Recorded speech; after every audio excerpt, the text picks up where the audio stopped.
Literary Person welcomes to all the literary sisters and brothers from all over the country and across the country. Literary passion के द्वारा चलाई जा रही पढ़्य series में आज हम रॉबर्ट फ्रॉस्ट के बारे में पढ़ेंगे। एनटी यूजीसी नेट एग्ज़ाम और अदर पीएससी एग्ज़ाम्स में रॉबर्ट फ्रॉस्ट से किस टाइप के क्वेश्चंस फ्रेम हुए हैं वो वीडियो के एंड में देखेंगे। वीडियो बहुत ही इंटरेस्टिंग और इन्फॉर्मेटिव होने वाला है। So without wasting time let's start with the Robert Frost. Robert Frost का फुल नेम रॉबर्ट ली फ्रॉस्ट है। लाइफ स्पैन 1874 टू 1963 है। रॉबर्ट फ्रॉस्ट एक अमेरिकन पोइट हैं।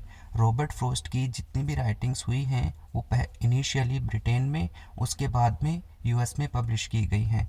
इनकी राइटिंग्स में रूरल लाइफ को रियलिस्टिक वे से डिपिक्ट किया गया है और स्पेशली रॉबर्ट फ्रॉस्ट ने अपने जितने भी सारे वर्क्स हैं उनकी जो सेटिंग्स है रूरल लाइफ इंग्लैंड में रखी हैं।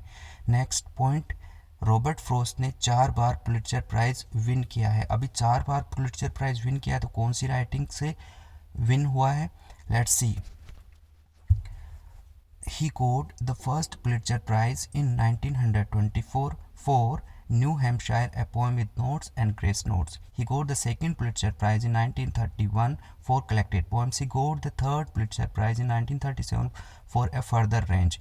And the fourth and the last Pulitzer Prize he got in 1943 for A Witness Tree. Now, Robert Frost also awarded by United States Congressional Gold Medal for what? In recognition of his poetry, which has enriched the culture of United States and the philosophy of the world. Next point, Robert Frost was also nominated for the Nobel Prize in Literature for 31 times. It's a very sad thing about him, he never got it. Robert Frost also declared as a poet laureate of Vermont. Vermont is the state in New England, America. Robert Frost is also called a New England poet, as I have earlier told to you. Next point, let's see which writings came first by Robert Frost. Robert Frost की पहली poem the butterfly and elegy है। उनकी पहली poetry collection a boy's will जो 1913 में publish की गई है। सेकंड, नॉर्थ ऑफ बोस्टन जो 1914 में पब्लिश की गई है। नेक्स्ट पॉइंट, अभी उन्होंने एक फ्रेज़ कॉइन किया है द साउंड ऑफ सेंस। अभी साउंड ऑफ सेंस क्या है, उन्होंने जो रीजनल स्टेट था उनका न्यू इंग्लैंड, तो वहाँ के लोगों की, वहाँ के पीपल का जो रीजनल स्पीच है उन्हीं के अकॉर्डिंग उन्होंने वर्ड्स चॉइस किए हैं अपनी पोइट्री में। और वो वर्ड्स एक वर्ड्स ऑफ स्पीच बोल सकते हैं हम उसको एक तरह से, तो उसी तरह के वर्ड्स का चॉइस करके अपनी पोइट्री में डाला है और वैसे ही कंपोज किया है। अभी दूसरा एक पॉइंट है साउंड एंड सेंस। ये एक पोम है 18th century. Very funny thing about him, वो है अलेक्जेंडर पोप, 4 फीट 6 इंच वाले। तो उन्होंने भी अपने ऐसे ओन क्रिटिसिज्म वाले क्रिटिकल वर्क में साउंड एंड सेंस नाम की एक पोइट्री लिखी है। रॉबर्ट फ्रॉस्ट के टाइम पे जितने भी अमेरिकन पोइट्स थे उन्होंने फ्री वर्स को फॉलो किया है।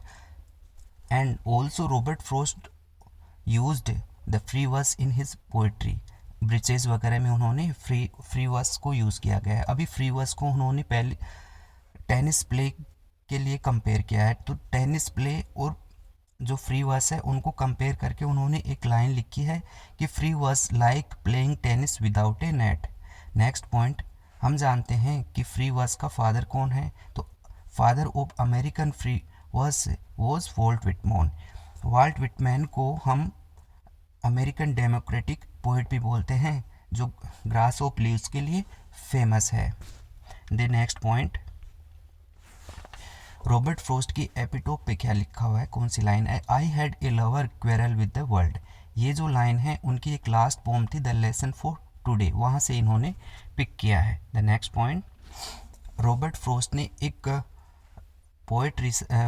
पोम रिसाइट की थी the gift outright.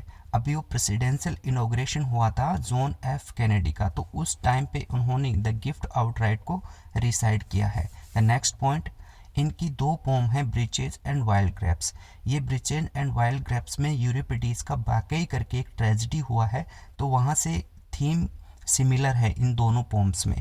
The next point, इनके माउंटेन इंटरवेल एक पोइट्री कलेक्शन है जिसमें द रोड नॉट टेकन नाम की बहुत ही फेमस पोएम लिखी है। अभी ये द रोड नॉट टेकन कहाँ से इंस्पायर हुई है? डायमॉक पोइट से। अभी डायमॉक पोइट कहाँ था? ब्रिटेन में। तो अभी क्वेश्चन ये भी बन सकता है कि डायमॉक पोइट्स में कौन कौन से लिटरेरी फिगर आ रहे हैं। Let's see. डायमॉक पोइट्स में रॉबर्ट फ्रॉस्ट हैं, लेसिले एब्रिकॉम्बी हैं, रूपर्ट ब्रूक हैं, एडवर्ड थॉमस हैं, विल्फ्रेड विल्सन हैं, जॉन ड्रिंकवाटर हैं, और इनमें 3 पोइट्स ऐसे हैं जो जॉर्जियन पोइट्स में भी इंक्लूड होते हैं, Robert Brooke, Wilfred Wilson, John Drinkwater. Georgian poets को हम मॉडर्निज्म का प्रीकर्सर भी बोल सकते हैं। जॉर्जियन पोइट इसलिए कहा जाता है इनको क्योंकि 1910 के आसपास में किंग जॉर्ज फिफ्थ ने रेन किया था। Next point, there is a one academic honor society in USA. The name of society is the Phi Beta Kappa Society. So Robert Frost also a member of the Phi Beta Kappa Society. Next point, our first prime minister was Jawaharlal Nehru. He kept a poem written by Robert Frost that is stopping by woods on a snowy evening, and he also recites some line from this poem, and he kept that poem along with him at bedside table, and the lines are, the woods are lovely, dark and deep, but I have promised to keep, and miles to go before I sleep, and miles to go before I sleep. The next point, he has also wrote an essay. The name of essay is the figure of a poem makes. अभी figure of a poem makes में वो writing का experience बताते हैं। जब poet एक pome को compose करता है तो किस तरह से एक्सपीरियंस मिलता है, उनकी फेमस फ्रेज भी हम जानते हैं, momentary stay against confusion that begins in delight and ends with in wisdom. Poetry compose करते समय पोइट को कन्फ्यूजन होता है और वो पोइट्री जो स्टार्ट करता है उस समय बड़ी खुशी खुशी से, इट मीन्स कि डिलाइट में वो स्टार्ट करता है और एंड विजडम में एंड होती है पोइट्री। द नेक्स्ट पॉइंट, इनके इम्पोर्टेंट पोइट्री कलेक्शंस कौन कौन से हैं? Let's see. A boy's will, north of Boston. अभी नॉर्थ ऑफ बोस्टन में कौन सी पोम इम्पोर्टेंट है? After apple picking, mending wall, और तीसरी पोम भी लिखी है मैंने, the death of hired man. The next poetry collection is mountain interval. अभी माउंटेन इंटरवेल में birches, the road not taken famous poem है। इसके अलावा out out, the oven bird है। The next poetry collection is New Hampshire जो 1923 में आया है। इसमें एक ही पोम इम्पोर्टेंट है, stopping by woods on a snowy evening. इनके अलावा fire and ice, nothing gold can stay. इनका next poetry collection a further range है। ए विटनेस ट्री, इस पोइट्री कलेक्शन में कौन कौन सी पोम इम्पोर्टेंट है? एक ही पोम है, the gift outright, the gift outright, the question and the silk tent. अभी इनके प्लेस का सिर्फ हमें टाइटल याद रखना होगा। 4 प्लेस हैं इसके। A way out, 1 act play, the cow in the corn, ये भी 1 एक्ट प्ले है और आयरिश प्ले है जो राइम में लिखा हुआ है। A masque of reason and a masque of mercy. After apple picking, जो इम्पोर्टेंट पोम्स हैं मैंने उनका सिर्फ और सिर्फ इम्पोर्टेंट लाइन्स लिखी हैं और थीम बेस्ड मैंने ये नोट्स दिए हैं आपको। तो आफ्टर एप्पल पिकिंग में क्या बताना चाह रहे हैं? ह्यूमन लाइफ की जर्नी बताना चाह रहे हैं। The poem is of a dying man who is looking back on his life represented by apple picking and of his regret for unaccomplished desire. यहाँ पे ह्यूमन लाइफ में अनअकम्प्लिश्ड डिज़ायर्स हो जाती हैं तो उनके बारे में ये पोम रिफ्लेक्ट होती है। अभी next point, the old man only wishes that he could do more before he dies, hoping it would give meaning to his life। मतलब और ज़िंदगी जीता तो कुछ अपने मीनिंगफुल डीड्स करता अपने लाइफ में, बट वो कर नहीं पाता, इसलिए एक अनअकम्प्लिश्ड डिज़ायर हो जाती हैं आफ्टर एप्पल पिकिंग में। अभी इनकी ओपनिंग लाइन क्या है, my long 2 pointed ladders striking through a tree towards heaven still. यहाँ पे एक सिंबल दिया है लैडर का, तो लैडर यहाँ पे क्या दिखा रहा है, ह्यूमन लाइफ को दिखा रहा है और वो गॉड की तरफ उसको लेके जा रहा है। इनकी क्लोजिंग लाइन क्या है, the woods could say whether it is like long sleep as I describe it coming on और just come human sleep. The next poem, mending wall, ये भी इंपॉर्टेंट पोएम है। Poem deal with the distance and tension between man, examine the role of boundary in human society as mending the walls are both to separate and join the two neighbours. इनकी famous line है इस poem की, good fences make good neighbours. The next point, opening line हमें याद रखना पड़ेगा, closing line याद रखना पड़ेगा। Opening line is something there is that doesn't love a wall. Closing line, he says again, good fences make good neighbors. Remember the lines. The next poem is breeches. breeches free verse में, breeches blank verse में लिखी हुई है। Originally breeches जो pome है उनका जो इसका जो टाइटल है स्विमिंग ब्रीचेज है। ये इंस्पायर हुई हैं लूसी लैरकोम नाम के एक अमेरिकन पोइट थे, वहाँ से उन्होंने भी सेम नाम की एक पोम कंपोज करी थी, swimming on A bridge tree. अभी ये दिखाना क्या चाह रही है ब्रिचेस पोम, लेट्स सी। ये जब इस पोम में ना एक बच्चा स्विंग करता है ब्रांचेस पे, ट्री की ब्रांचेस पे, और वो दुनियादारी से बिल्कुल बेफिक्र होके एक मोमेंट्री एंजॉय लेता है, तो वो उनको रैशनैलिटी और ट्रूथ से कोई मतलब नहीं होता है। इनकी बहुत इंपॉर्टेंट लाइन है, earth is the right place for love, I don't know where it is likely to go better. याद रखिए line. The next poem is the road not taken. Central theme क्या है इसकी, डाइवर्जेंस ऑफ पाथ्स। इंस्पायर कहाँ से हुई है, Edward Thomas से। एडवर्ड थॉमस वॉकिंग करते समय रॉबर्ट फ्रॉस्ट ने ये कंपोज करने की सोची थी। अभी इनकी ओपनिंग लाइंस क्या है, two roads diverse in a yellow woods and sorry I could not travel both and be one traveller. मतलब खुद एक ही रास्ता चुनना अपने लाइफ में। क्लोजिंग लाइन क्या है, two roads diverse in a wood and I took the one less travel by and that has made all the differences. कहने का मतलब यह है कि क्राउड को फॉलो मत करो, अपना एक खुद का पाथ होना चाहिए लाइफ का। The next point I mean next poem, stopping by woods on a snowy evening. अभी स्नोवी इवनिंग में क्या दिखा रहा है, poem reflect the thought of a lone wagon driver posing at night in his travel to watch snow falling in the woods. A poem recited by the Justin इनके Frost के son का नाम है, at funeral of Canadian PM Trudeau, तो वहाँ पे reside की गई थी।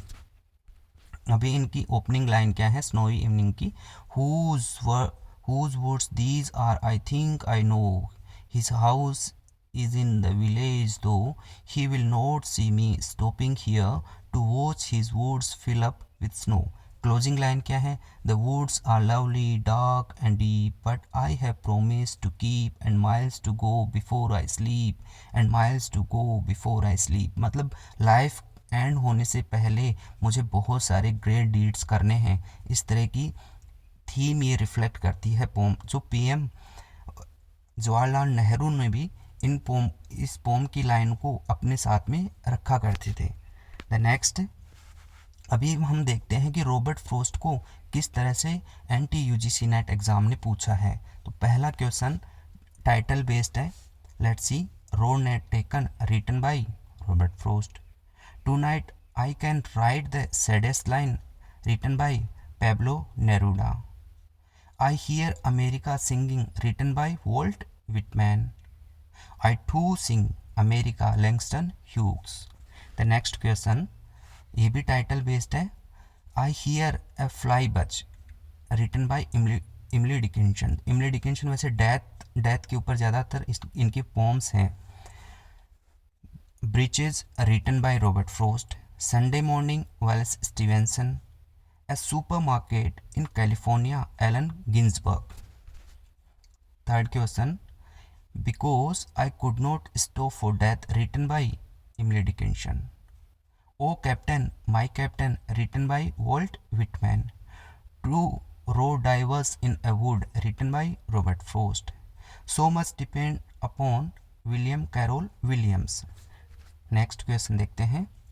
Who among the following poets defined free verse as playing tennis without a net? It is written by Robert Frost. Next question. The figure a poem makes, ये ऐसे किसने लिखा है? रॉबर्ट फ्रोस्ट, जो एक राइटिंग का एक्सपीरियंस बताते हैं जो डिलाइट में स्टार्ट होता है और विजडम में एंड होता है. Next question. And miles to go before I sleep is a line from a poem by Robert Frost. The next question. Who among the following is called a New England poet? Robert Frost. Next question. ये RPS assistant professor 2016 में ये question आया है. It is when I am weary of consideration, I would like to get away from earth a while and then come back to it and begin over. These lines are from Robert Frost poem Bridges. और Bridges की और एक important line है. Let's see the next question. Earth is the right place for love. Lines appear in Robert Frost Bridges poem. That is all about the Robert Frost. I have included PIQs from NT-UGC NET and RPSC Assistant Professor exam. Thank you so much.